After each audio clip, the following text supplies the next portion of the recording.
In this video, I want to tell you why asking the question, what are some tips and tricks to overcome a vice, is actually the wrong question that you are asking. Coaching men to overcome vices, this is probably the number one question that I get because everyone wants a quick solution and a quick fix to their problem. And in this video, I'm going to tell you guys why this is the wrong question, and the right question I will tell you in a bit. The reason why this question is not the one that you should be asking is because you're not really getting to the heart of the issue. That when people say, can I get a quick fix? They're trying to work on something that is external. They're trying to work on the hands or the feet in their life, and they're not working on their actual heart. You see, the heart is the seat of your will. It's the seat of your emotions. Your heart is what we would call the control center of your life. And so if you're trying to fix things but not deal with the control center, then what ends up happening, you're not having lasting change. And this is what Jesus says. It's out of the abundance of the heart, the mouth speaks. Out of the heart come evil thoughts and adultery and every other thing. And so instead of asking the question, what are some tips and tricks, we got to start working on the control center. And so the mistake that you're making when you're only focusing on the how is you find yourself in what we call this shame cycle. You are taking actions, but those actions only go and lead to so far, which lead to results that you're not satisfied with. Those results then feed your mindset, and then you keep telling yourself, I can never change. I'm not going to change. This is not possible. And that mindset leads you to the emotions that, you know what, I really am a failure, or I'm not good enough, or this is not something that is for me. And so the way that you overcome this is by working on your mindset,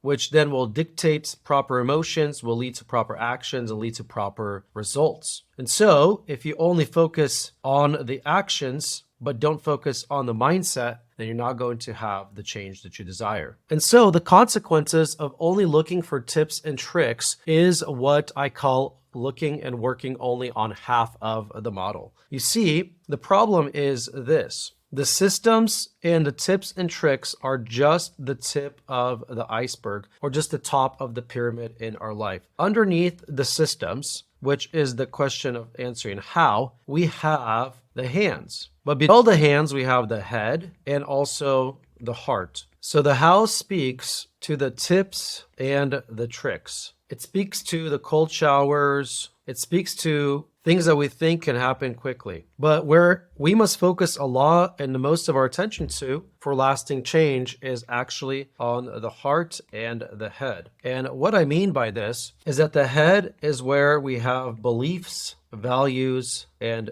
vision. And in the heart, we have intention and feeling and desire. And so what we do is we truncate our life when we're only focusing on this top part here, on just the how. We are seeking to change our life without changing our values, without changing our beliefs, without changing our desires, our intentions, but we want to have lasting change here. It doesn't work like that. That's not how things work in God's economy. The way they work in God's economy is from the inside out. You need to fix the heart, and once this heart is fixed, then this heart will yield action in your life. And this action will yield then results. And these results will again then drive the heart to have hope, to have a desire to change, to live rightly, to live for the Lord. And so if you don't focus so much on, man, I need the next tip to fix my life, or this one next thing is going to really help me out, but you're just going to focus on being consistent every single day, working on your mindset, working on your heart and your head, working on your beliefs and your values, then that's what's going to produce lasting change. Being in the Word every single day, letting the Word of God renew your mind, reading books that then challenge you to think differently. As you are doing that, what you're going to notice is that the desires of this world, or the desires of these vices, is going to decrease, and the desire for God and the desire for good things is only going to increase because you're experiencing an identity and a mindset shift. And so this is where you need to begin.